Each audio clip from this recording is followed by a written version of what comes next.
a Deus, glória a Deus. Irmão, vamos clamar pelo Brasil, avivamento espiritual. Sabe onde a igreja mais cresce no mundo? Aonde, pastor? Na China. Onde não se pode ler a Bíblia, onde não pode vender Bíblia, onde não pode entrar Bíblia, onde não pode ter culto. As igrejas onde tem culto são supervisionadas pelo governo. É a igreja que mais cresce do Senhor hoje, é a igreja na China. E como, pastor? Subsolo, né? Escondida. É a igreja que mais cresce. Eu não sei vocês, mas Deus me ensinou uma coisa com tudo que aconteceu no ano passado. Eu estou juntando as coisas para depois ministrar para vocês, porque nada como uma perseguição para a igreja crescer, para a igreja deixar de parar de confiar no homem, para a igreja deixar de parar de confiar nela mesma, e ela começar a confiar verdadeiramente naquele que é o Senhor da igreja. Então nós vamos orar pelo Brasil, porque socialmente, economicamente, moralmente, as perspectivas são as piores possíveis, mas espiritualmente, essa daí é a igreja que vai ditar, que vai dizer como vai ser, amém? E eu espero que você esteja preparado, porque os tempos que vêm por aí são tempos difíceis, mas são tempos gloriosos, que Deus vai balançar a igreja e a igreja vai explodir no Brasil, porque eu creio no avivamento espiritual que virá sobre a nossa nação. Então levante a tua mão e abençoe essa nação, clame por essa nação, pelo avivamento espiritual nessa nação, em nome de Jesus, para que o poder de Deus esteja se manifestando nos quatro cantos desta nação, destruindo toda a obra do diabo, de feitiçaria, de idolatria, de religiosidade, de animosidade.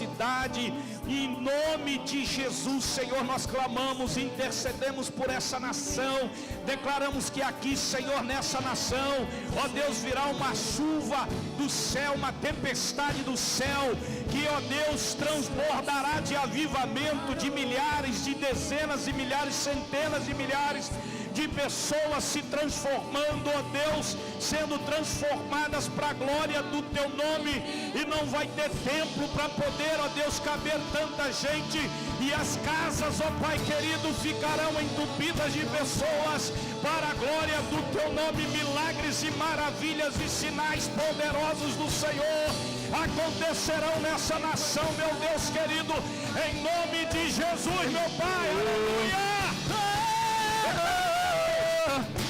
A perseguição não parou, a igreja, o Coliseu não parou, a igreja, os leões não pararam, a igreja do Senhor.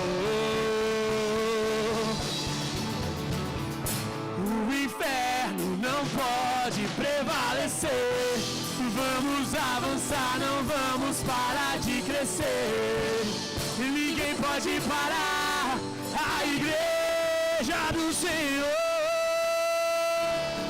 Aleluia! Glória a Deus. Glória a Deus. Pode se assentar, queridos. É a segunda mensagem dessa série, Deus e o propósito e do processo. E hoje o tema da mensagem vocês já conhecem, mas eu quero enfatizar, que está na nossa rede social: caminhando no deserto. Que coisa maravilhosa é caminhar no deserto, né? O texto está em Marcos 6, 32 a 36, que diz: então eles se afastaram num barco para um lugar deserto, mas muitos dos que os viram retirar-se, tendo-os reconhecido, correram a pé de todas as cidades e chegaram lá antes deles. Quando Jesus saiu do barco e viu uma grande multidão, teve compaixão deles, porque eram como ovelhas sem pastor. Então começou a ensinar-lhes muitas coisas. Já era tarde, e por isso os seus discípulos aproximaram-se dele e disseram: este é um lugar deserto. Diga, lugar deserto. E já é tarde. Manda embora o povo para que possa ir aos campos e povoados vizinhos comprar algo para comer. Lugar deserto. Eu nunca vi ninguém gostar de caminhar no deserto. Quem aqui já caminhou num deserto? Deserto mesmo, deserto. Aquele troço cheio de areia ali, né, pastora? Nós já caminhamos, né? Bonito não a coisa, né? Não é boa não, né? Não é boa não, irmão. Você não vê nada, você só vê areia, sol, e à noite a temperatura é terrível. Por quê? Porque na verdade nós gostamos de falar de quê? De lugares prósperos, né? Quando a igreja fala em lugares prósperos, todo mundo gosta. Mas nesse dia, nesse momento, eu quero falar sobre lugar deserto. Por quê, pastor? Porque Deus quer te preparar para coisas maiores. Para coisas maiores. E toda pessoa que deseja coisas maiores com Deus, e que Deus faça na vida dela, tem que aprender a caminhar no deserto. Deserto não é lugar para você se prostrar. Deserto é lugar para você caminhar. Aprende isso. Eu não sei se você, né, pensa assim: pastor, nós não gostamos do deserto. A questão não está no gostar. A questão é que nós precisamos caminhar. Amém? Aleluia? Ninguém gosta de sofrer, mas muitas vezes nós precisamos sofrer, porque só através do sofrimento que você vai aprender. É verdade ou não é? Porque o lugar deserto é um lugar que, sim, de desolação, destituição. E muitas vezes você deve estar perguntando assim, a gente pergunta assim: é Deus que me guiou para esse deserto, ou está me guiando nesse deserto, ou é o diabo que está me enganando? Às vezes a gente pergunta isso. Todo o inferno está atacando você, e você não sabe se é a vontade de Deus para a sua vida, ou alguma influência maligna que veio contra você para te atormentar.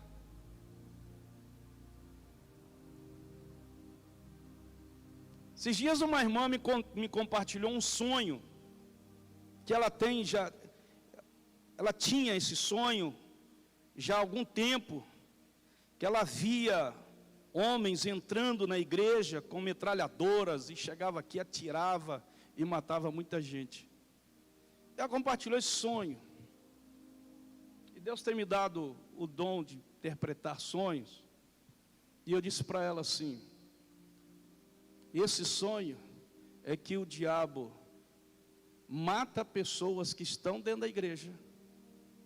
Algumas ele deixa dentro da igreja mortas, e outras ele tira da igreja.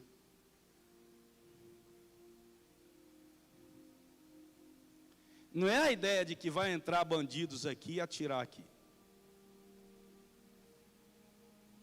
Então muitas vezes o diabo, o inferno está atacando você, e muitas vezes você não sabe distinguir: é Deus ou é o diabo que está influenciando minha vida?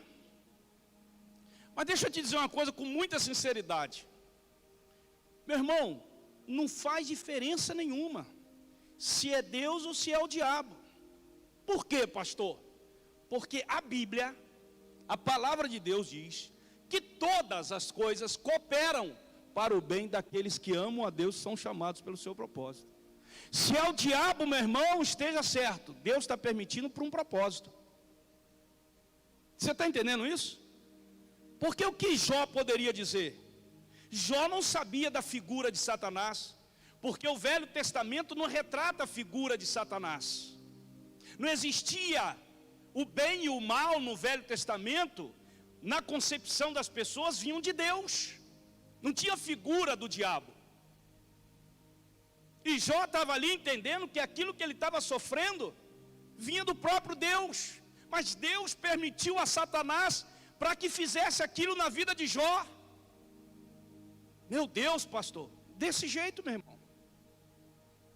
Mesmo que se foi o diabo que causou isso, eu quero dizer para você, Deus irá abençoar, porque você é de Deus de manhã, de noite ao pôr do sol. Você é dele, você é selado pelo Espírito Santo, você é lavado pelo sangue do Cordeiro derramado naquela cruz, você é regenerado pela palavra, você é batizado pelo Espírito Santo. Eu sou de Deus, pastor, é verdade. Eu não sei quantos irmãos aqui estão passando por algum deserto na sua vida. Mas se você está passando por algum deserto na tua vida, meu irmão, levante a tua mão e aplauda o Senhor.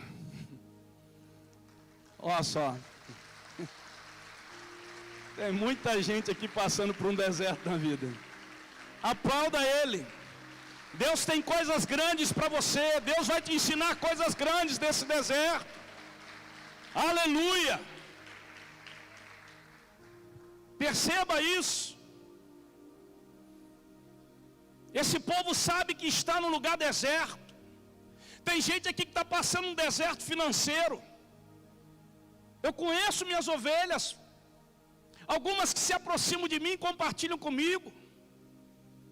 Há pouco tempo atrás, uns 3 anos atrás, uma ovelha estava passando por um deserto financeiro que é uma coisa de louco. Coisa de louco, mas Deus estava preparando ele para poder ele passar para uma abundância financeira fora de série. Tem gente que está passando por um deserto emocional, por um deserto conjugal, por um deserto espiritual, por um deserto familiar, por um deserto com seus filhos. Tem gente que está passando por um deserto emocional, sentimental. Pastor, pelo amor de Deus, quando que Deus vai me tirar desse deserto? Quando você estiver preparado. Por isso que deserto não é lugar para você se prostrar. Deserto é lugar para você ouvir, refletir e mudar. Caminhando em nome de Jesus. Amém? E quando eu falava de Jó aqui, querido, sabe qual foi a frase de Jó quando ele estava naquele deserto? E nenhum de nós passou por um deserto igual aquele. Qual foi, pastor? Ele disse assim: ainda que ele me mate, eu vou continuar esperando nele. Tem crente que quando entra no deserto ele quer morrer, irmão.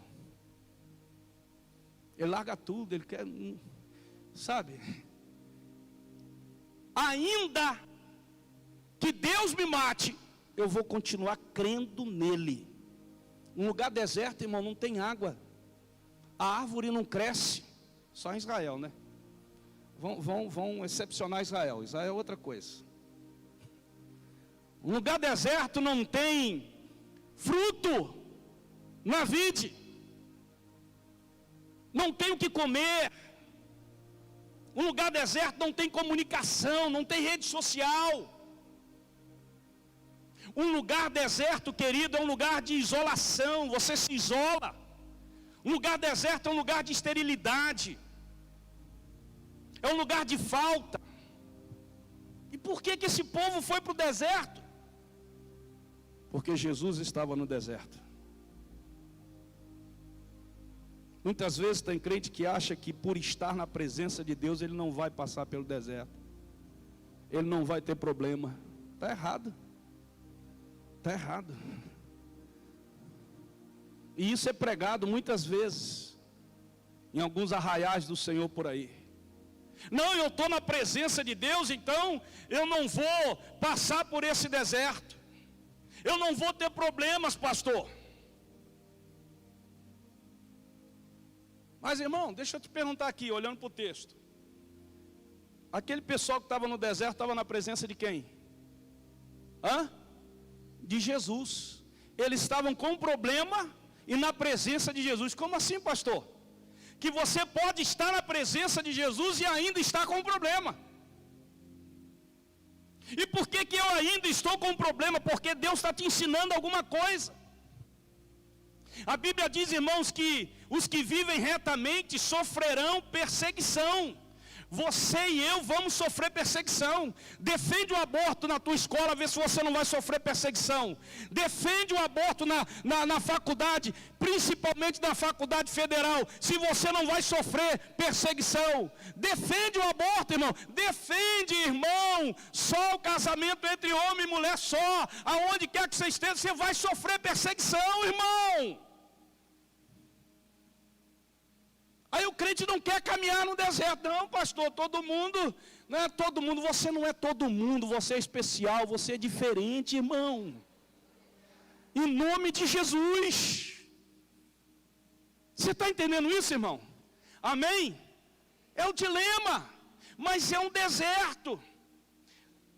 Acompanhe essa frase aí. Às vezes, quanto mais você faz para ele, mais você entra na lista negra do inferno. E o inimigo tenta te exterminar porque você tem sido eficaz. Por isso que tem muito crente que desiste, irmão. Eu sei disso. Eu não canso de falar, porque tem algumas pessoas que são novas na igreja. Não sabem que o pastor caminha já há 36 anos, vai para 36 anos. Por isso que tem muita gente que desiste. Não quer mais servir, não quer mais estar, não quer mais... Por quê? Porque chega uma hora que ele cansa, que o diabo, irmão, veja bem, quanto mais você faz para ele, mais você está na lista negra do inferno. Ei, olha, João ali está na lista negra do inferno. Por quê? Porque ele está servindo muito, porque ele está buscando muito, porque ele está orando muito, porque ele está dando testemunho, porque ele está evangelizando. Então, nós temos que fazer fulano parar. É a forma de fazer você parar, é te tirar do meio da comunhão, da igreja, é fazer você se ir andar, você não ter compromisso nem aliança com nada. É desse jeito, irmão. Você não se meteu em problemas porque você não é eficaz. Você se meteu em problema porque você é diferente. Você lembra de uma irmã em Cristo, essa semana saiu na rede social, que ela foi expulsa da classe, porque o professor começou a defender o casamento entre duas pessoas do mesmo sexo, e ela levantou-se e confrontou a professora. Ela foi expulsa da classe, da aula.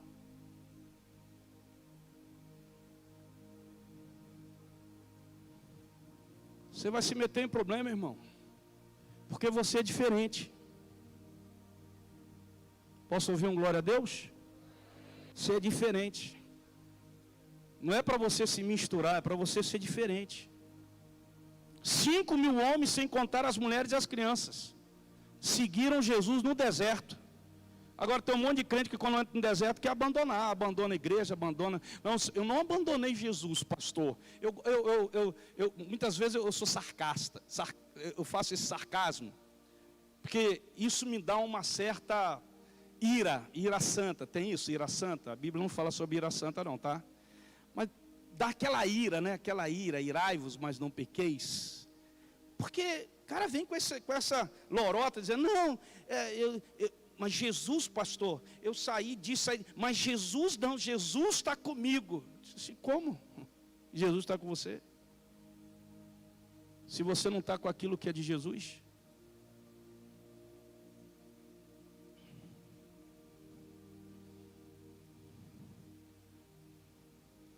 As pessoas querem fazer de Jesus o seu santinho de cabeceira. Você está entendendo isso, irmão? Homens, mulheres, 5.000, eram mais 10.000 pessoas. E de repente o que aconteceu? Houve um problema. Um problema, mesmo aquelas pessoas estando na presença dele, mesmo estando. São pessoas, são reais. Não é o fato de eu estar na presença de Deus, fazendo a obra de Deus, que eu não vou enfrentar problema, eu vou ter problema. Então, às vezes tem um problema dentro da minha casa, no meu casamento, com os meus filhos, no meu ministério. Vou ter problema, vou enfrentar problema. Isso é uma realidade, isso não é uma fantasia. Ser crente não é uma fantasia, irmão. Você já passou por aqueles dias em que você teve medo até de atender um telefone? Com medo de uma pessoa ligar para você e falar sobre um problema? Meu Deus, não vou atender telefone. Eu também já passei por esses dias. Sabe, pelo amor de Deus, eu não vou atender esse telefone não. É problema que vem aí. Quantos aqui já viveram esses dias? É assim mesmo.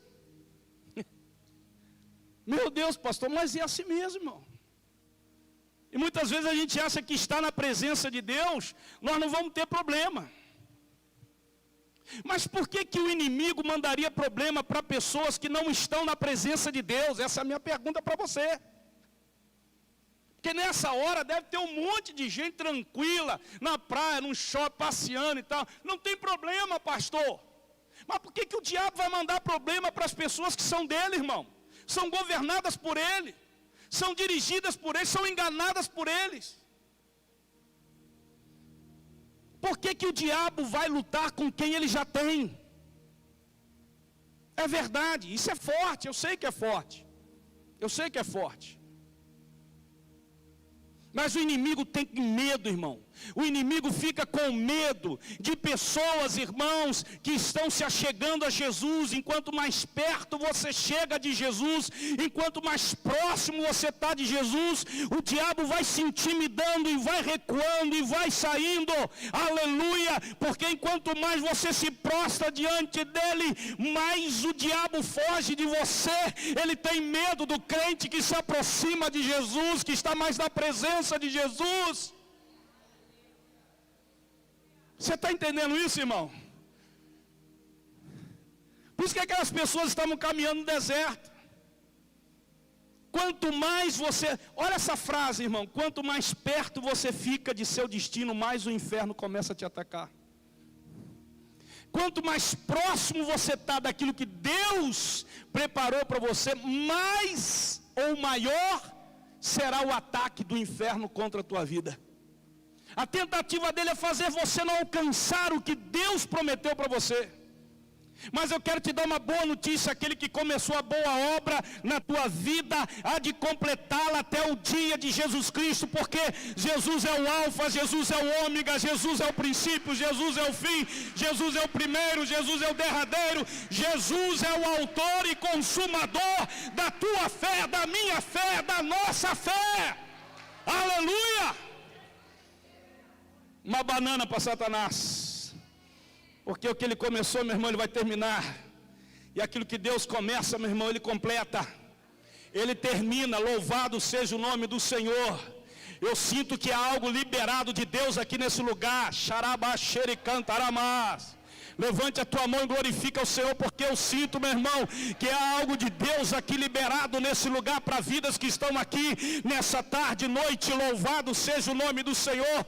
Espírito Santo vai agindo, vai tocando, vai liberando em nome de Jesus. Aleluia. Toca em alguém e fala para ele: meu irmão, fica tranquilo. Toca em alguém e fala para ele: fica bem, fica tranquilo, Deus está já agindo. Louvado seja o nome do Senhor. Glória a Deus. E tudo isso acontecendo ao longo do caminho. Presta atenção aqui. Quando você está caminhando no deserto, irmão, pessoas vão te abandonar. Porque tem muita gente que está com você enquanto está tudo bem. Mas quando você entra no deserto, as pessoas começam a te abandonar. Elas vão te abandonar ao longo do caminho. Elas vão mentir para você. Elas vão ferir os seus sentimentos.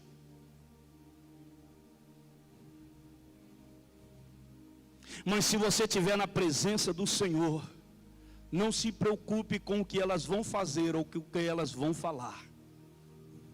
Jesus vai te sustentar. Quando a gente olha para esse texto, interessante que nós vemos aqui duas gerações.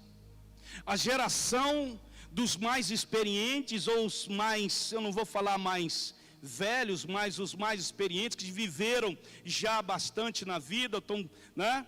E aqueles que são mais novos, que estão começando agora. Nós vemos nesse texto duas gerações. E é interessante, irmãos, que os discípulos, que eram mais velhos, que eram sábios o suficiente para entender que ali havia um problema. Eles entendiam que ali havia um problema, mas eles não tinham o pão para responder o problema. Veja só que coisa interessante. Eles estavam acostumados a encontrar o que estava errado, mas tinha um vácuo, um vazio em sua habilidade de prover a solução para que o encontraram. Muitas vezes nós temos a sabedoria, sabemos como resolver, mas não temos a ferramenta para resolver. E naquele texto nós vimos a outra geração jovem. O mais jovem tinha solução, mas ele não estava na posição de responder. Vê se você pega essa, meu irmão. Mas na bolsa daquele jovem tinha 2 pães, 5 pães e 2 peixes. A solução estava naquele jovem, mas ele não tinha posição para resolver. Os discípulos sabiam o que fazer, mas não tinham material. Não é interessante que Deus, irmão, como Deus nos faz trabalhar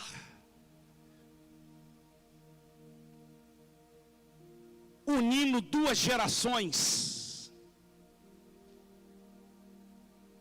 A geração que já foi dos 40, já passou, e a geração que começou aos 20 vai unir essas duas gerações na igreja hoje. E muitas vezes nós que já passamos dos 40 não queremos estar junto com a geração que está começando nos 20, nos 15. Porque pastor, já fui, não, nós precisamos estar junto com ela. E ela precisa estar junto com a gente. Porque nós sabemos como resolver, mas elas têm o material para resolver. E elas precisam da posição. A posição somos nós que vamos permitir para elas.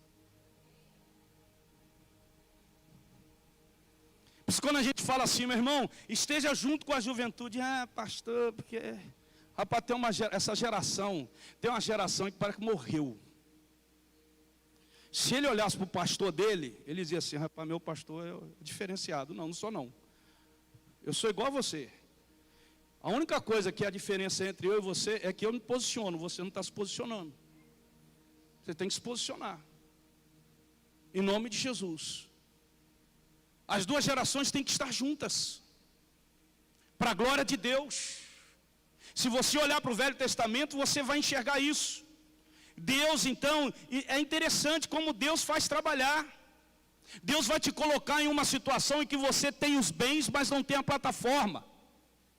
Outra pessoa tem a plataforma, mas você, querido, não tem os bens. Deus te fará humilhar-se até você aprender a trabalhar com alguém que é diferente de você. Porque no final o corpo de Cristo é interdependente e não independente. E precisamos uns dos outros para realizar o trabalho. Não tem crente independente, irmão, tem crente dependente. Então tem um espírito aí de independência, que só o sangue de Cristo para destruir isso. Sabe, acha que não precisa de ninguém. Como que você não precisa de ninguém? Não tem como a gente caminhar, sabe, com Cristo, sem dependermos uns dos outros. Eu não estaria aqui, irmão, ministrando e o som rolando, se não tivesse alguém lá no som. Tem alguém aqui intercedendo por mim enquanto eu estou ministrando. As coisas acontecem porque nós dependemos uns dos outros. E de vez em quando eu falo para o pessoal que a nossa igreja é uma igreja jovem. Nós sentimos falta de pessoas adultas, pessoas mais envolvidas. Então a gente olha para a recepção, só gente jovem. Olha para a comunicação, só gente jovem. Olha para não sei o que, só gente jovem. Olha para só gente. Gente, cadê os adultos? Vai fazer um negócio nos vídeos, tenta encontrar adulto. Não tem adulto. E aí você passa isso para fora. Por quê? Porque os adultos estão se encolhendo. Não querem se envolver. Não querem crescer mais. Isso dificulta a igreja do Senhor. De mais famílias, de mais pessoas se convertendo. Vamos entender melhor essa ideia, pastor? Quero que você entenda, irmão. Quero que você entenda na história. Vou mostrar uma história que você entender isso, para você deixar de ser cabeça dura. Qual é, pastor? Deixa eu dizer aqui. Samuel. Lembra, quem está lendo aí, está aí no projeto da Bíblia, da leitura bíblica anual. Lembra, nós já passamos por esse texto, 1 Samuel. Lembra que Samuel foi entregue pela sua mãe, e ele estava no quarto dormindo, e Deus então falou com ele, disse assim, Samuel. Ele achou que era quem? Que era o sacerdote Eli. Aí ele levantou, foi lá no sacerdote, o senhor me chamou? Disse, não te chamei. Volta a dormir, Samuel. Samuel voltou a dormir. Aí Deus mais uma vez falou, Samuel. O menino é um jovem. Ele não sabia ainda distinguir a voz de Deus. Aí ele levantou e foi de novo lá no sacerdote Eli. Olha, são duas gerações, um jovem e um senhor. E ele falou assim, não, volta lá. Deixa eu te falar uma coisa. Quando você ouvir de novo essa voz, você diz assim, eis-me aqui, Senhor. Estou aqui. Fala. E ele voltou a dormir a voz de novo. Samuel! Aí disse assim, eis-me aqui, Senhor. Ele precisou da ajuda. Você está entendendo? Daquele que era mais experiente, para ele entender o que ele precisava fazer.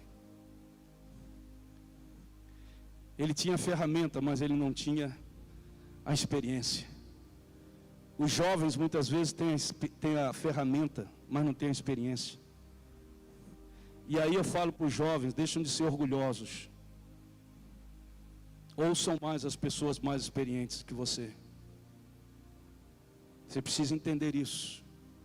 O problema, irmão, às vezes com a igreja de hoje, é que perdemos tanto tempo brigando, o jovenzinho e o mais velho, que nós nunca conseguimos ir adiante, alimentar e fazer aquilo que Deus quer que nós façamos. Enquanto nós ficamos aí discutindo sobre quem está certo e quem está errado. E é o que mais a gente vê hoje, quem está certo e quem está errado. Esse está certo, porque está falando esse está errado, esse está errado, não, esse está certo. A gente fica nessa discussão. Mas eu digo para vocês, precisamos parar de brigar sobre quem tem a melhor igreja, quem tem o melhor louvor, quem tem a melhor iluminação, quem tem o melhor rebanho, quem tem a melhor estrutura. Vamos nos unir, vamos fazer a obra do Senhor. Toca no teu irmão e fala para ele, irmão, vamos realizar o trabalho. Vamos realizar o trabalho. Em nome de Jesus. Mas vocês conhecem a história. Eles disseram, olha o que os discípulos disseram para Jesus. Iremos nós e compraremos 200 dinheiro de pão? Iremos nós ao mundo para alimentar os famintos? Às vezes no meio dos crentes nós ouvimos isso. E Jesus disse para eles, vocês não precisam ir. Essa palavra aqui, eu vou te dizer uma coisa, irmão. Porque tem gente, pastora Cláudia, que quer ir fazer missões lá no Japão, mas não faz missões aqui. Ele não ganha uma alma parcela dele aqui, ele quer fazer missões lá no Peru. Eu, depender do pastor, não tenho a minha bênção não, irmão. Você tem que mostrar aqui. Meu pastor me falava isso. Ele disse assim, Marco, primeiro você tem que ser missionário aqui, porque na minha concepção eu achava que eu ia ser missionário. E eu disse, senhor. Então, enquanto eu estava na faculdade fazendo teologia, e era no Rio de Janeiro, todos os finais de semana os meus colegas chegavam de terno e gravata da igreja, eu chegava com aquela camisa, porque eu ia para a Rocinha fazer o quê? Fazer missões da Rocinha. todo final de semana subia aquele morro sábado, dormia lá e voltava no domingo à noite. Depois Deus me levou para ter uma experiência na Argentina. Graças a Deus a Argentina não era o que é hoje não, tá? Então a gente precisa entender isso. Aí Jesus olha para eles e diz assim: ei, vocês não precisam ir em lugar nenhum não. O que vocês precisam está aqui perto de vocês. O que Jesus quis dizer para eles é o seguinte: eu tenho tudo planejado para que qualquer coisa que você precisar está sempre em algum lugar perto, à sua volta. O que você precisa não está longe de você, está perto de você. Eu vou repetir isso. O que você precisa não está longe de você, está perto de você, está dentro da tua casa, está do teu lado aí. Meu Deus, em nome de Jesus, seja a orla do vestido, seja a queixada de um jumento, estava perto. Jesus estava perto, a mulher viu Jesus perto, a queixada do jumento estava ali, a botija de azeite estava dentro do armário, a farinha estava ali dentro do armário. Jesus quer dizer o seguinte: o que você precisa está dentro da tua casa, não precisa buscar longe não. Diga para o teu irmão que está aí: meu irmão, está dentro da tua casa o que você precisa, está perto de você o que você precisa. Você não precisa ir embora, você não precisa fugir, você não precisa voltar para o mundo, você não precisa cometer suicídio, você não precisa entrar em depressão, você não precisa entrar no colapso nervoso. Você precisa entender que o que você precisa está perto de você, está dentro do teu coração, na tua boca. Em nome de Jesus. As pessoas estão dando uma falta muito grande para atender. Pastor, eu preciso descobrir o que eu preciso para saciar isso que está dentro de mim. Aqui está perto de você, está do seu lado aí.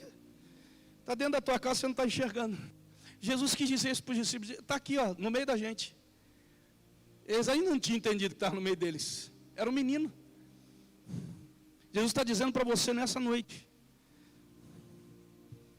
só porque você está num lugar deserto, meu irmão, não perca a sua calma. Não se desespere. Você não precisa ligar para 191.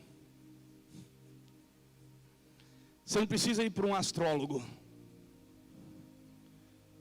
Você não precisa fazer da sua Bíblia uma magia. Vou abrir aqui, que pá, Deus fala. Aí abre, está na página branca, é para me suicidar.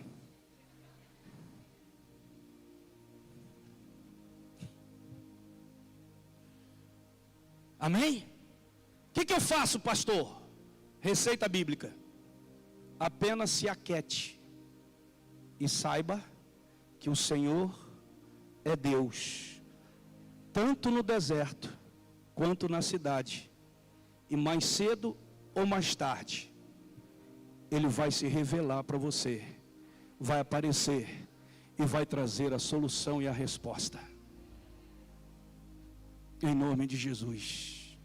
Você está sendo abençoado? Levante a tua mão e diga glória a Deus. Posso continuar? A Bíblia conta que eles disseram o seguinte: tudo que temos são 2 peixes e 5 pães. Presta atenção, irmão, que o troço é violento, a revelação é violenta. Não se distrai não. Tudo que temos são 2 peixes e 5 pães. Em outras versões diz assim: apenas um almoço de criança que nós temos. Olha só, em outras versões diz assim: temos apenas um almoço de criança, ou seja, apenas uma criança, um jovem, ele tem ali 5 pães e 2 peixes, é o almoço da criança. Aí Jesus disse assim: tragam a mim. Você já sentiu assim como, às vezes como eu, essa semana eu estou me sentindo assim. Eu pedi até a minha equipe para poder jejuar essa semana junto comigo. Senhor, eu não tenho bastante. Eu não estou me referindo a mim, estou me referindo à igreja. Você já sentiu assim? Senhor, eu não tenho o suficiente. O que eu faço? Às vezes você diz isso: eu não tenho o suficiente, eu não sei o suficiente. Às vezes você fala que você não é preparado o suficiente. Mas quando você descobrir, querido, que a fome, o quebrantamento e o desespero que existe nas pessoas, Você vai se voltar para Deus e vai dizer: Senhor, eu não tenho o suficiente. Às vezes nós falamos: não ensino o suficiente, eu não prego o suficiente, eu não entendo o suficiente. Tudo o que eu tenho são esses 2 peixes e esses 5 pães, mas eu darei para o Senhor, isso, Senhor, em nome de Jesus. E você precisa dar para Deus esticar você. Quando a ministra Rebeca falava aqui da aliança, da oferta, falou assim: pastor, pai, eu vou falar de carneiro. Carneiro é uma coisa assim, muito coisa não fala. Porque tem gente que não consegue entender que Deus quer tratar com ele. Quantas pessoas aqui já foram esticadas por Deus na sua fé? Esticadas, levante a mão. Que já tirou você da zona de conforto. Tirou você da sua zona de conforto. Eu não sei para quem eu estou pregando aqui, mas uma coisa eu sei, que Deus está esticando pessoas aqui na sua fé. Deus está esticando pessoas aqui nessa hora. Você está passando por provas, tribulações, no seu lugar deserto. E Deus colocou você lá para esticar você. E aí, pastor, você ora para poder tirar a gente lá? Não oro não. Tem gente até que faz: tadinho, pastor, não sei o que não. Deixa lá, porque Deus está tratando, meu irmão.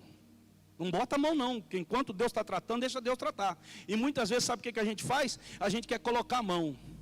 A mãe com o filho, então, é uma maravilha para isso. Os amiguinhos que têm amizades, é uma maravilha para isso também. Fizeram isso com você, poxa vida, como que eles são assim, e não sei o que, papapá. E eu fico olhando de lado assim. Se deixa Deus esticar. Já teve gente que me criticou por causa disso. Mas pastor, se eu não tenho amor, eu disse assim: é porque eu tenho amor que eu não coloco a mão. Deus está tratando, deixa Deus tratar. Você está entendendo, irmão? Diga glória a Deus. Tem gente que fala assim: eu não tenho paciência suficiente, eu não tenho sabedoria suficiente, eu não tenho amigo suficiente, eu não tenho dinheiro suficiente. Deixa eu te perguntar uma coisa. Deus já fez comigo, não sei com você. Deus já te deu algo que você não podia pagar?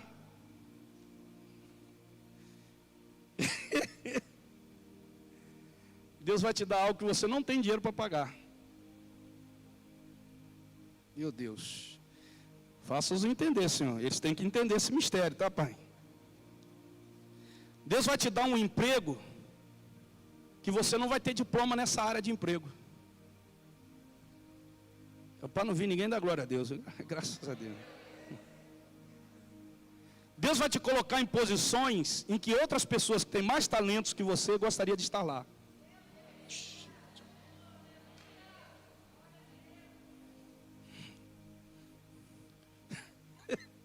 Hein, ministro Ed?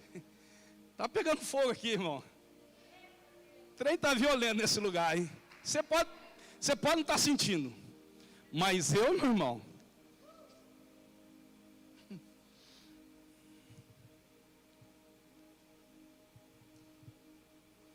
quando Deus se colocar lá, você vai dizer assim: mas Deus, eu não tenho o suficiente. Ele vai dizer para você assim: mas eu tenho.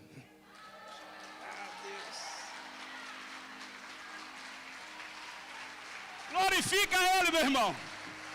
Ele tem o suficiente para você. Ele tem o suficiente para você. É Ele que é suficiente para você. Xarabadai.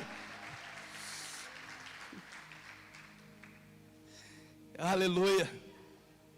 Os milagres acontecem quando você admite: Deus, eu não tenho o suficiente. Alguém pode levantar a mão aqui e dizer assim: Deus, eu não tenho o suficiente? Aleluia. Irmão, quando eu casei com essa mulher e ela ficou grávida do Marco Aurélio, Rebeca foi mais fácil.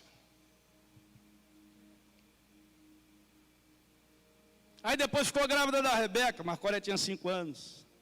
Aí depois cresceram, 10 anos, 12 anos, 13 anos. Irmão, quando essa turma atingiu a adolescência, eu achava que eu sabia criar filhos. E Jó, segura, meu irmão. Você se segura. Eu achava, irmão. Quando eles ficaram adolescentes, saíram do nosso controle, do nosso domínio. O que o senhor fazia, pastor? Quantas vezes eu caía de joelho no meu gabinete orando ao Senhor: Senhor, eu não sei o que fazer, não sei o que falar, não sei como agir. Os filhos vão te ensinar a orar. Você não vai precisar de livro sobre oração, você não vai precisar de ir para o YouTube para ver o que você faz. Você vai para o joelho. Eles vão te ensinar a clamar a Deus. Eles vão te ensinar a esperar, eles vão te ensinar a perdoar. Meu Deus do céu. Diga assim para o teu irmão, meu irmão, se você não tem o suficiente, você é a pessoa certa. Diga certa para um milagre. Não tem experiência, não tem um apoio suficiente, não tem um empregado suficiente, não tem, Aldair, membro suficiente. E Deus diz para você assim, ótimo. Assim, não entendo nada. Aí você fica, a cabeça fica mil, né? Se eu não tenho o suficiente, como é que o senhor está falando ótimo? Pois tenho você exatamente onde preciso que você esteja. Porque quando você não tem o suficiente, você vai se voltar para mim. E quando você se volta para mim, diz Deus, te mostrarei como pegar o que não é suficiente e torná-lo mais do que suficiente. Quando você vê que não tem e clamar a mim, eu vou te mostrar que o que não é suficiente vai se tornar mais do que suficiente. Deus só está falando para nós que temos que estar mais com Ele. E a Bíblia confirma isso. Ora, aquele que é capaz de fazer abundantemente mais do que pedimos ou pensamos. Quem mais, irmãos, além de Jesus, pode pegar 2 peixes e 5 pães e simplesmente, irmão, transformá-los? Interessante que o número é qual? É 7. E 7 é o que, pastor, na Bíblia? 7 é o número da realização. Deus vai realizar na tua vida. O perfeito vai realizar na tua vida. Quem aqui se sente realizado em Cristo? Eu me sinto realizado. Diga glória a Deus. Eu sou um pai realizado. Eu sou um pai realizado. Se você pode dizer isso, meu amigo, dê graças a Deus. Eu sou um líder realizado. Eu sou um homem realizado. Isso eu estou dizendo diante da minha congregação, diante do meu Deus. Minha mulher é uma mulher realizada. E pode parecer que não seja suficiente, mas eu sou realizado em Cristo. E é essa realização que você precisa buscar. E quando você busca estar realizado em Cristo, a tua mulher vai ser assim, os teus filhos vão ser assim, a geração que virá dos teus filhos serão assim, realizados em Cristo. A realização tem que ser em Cristo, a realização não tem que ser em você, não tem que ser nas pessoas, a realização tem que ser em Cristo. Louvado seja o nome do Senhor. E por causa disso é que muita gente sai do caminho, porque elas buscam realizações, não em Cristo, nas pessoas, nos diplomas. Eu não estou falando que essas coisas não devam existir, mas a verdadeira realização não estão nessas coisas, estão exatamente em Cristo.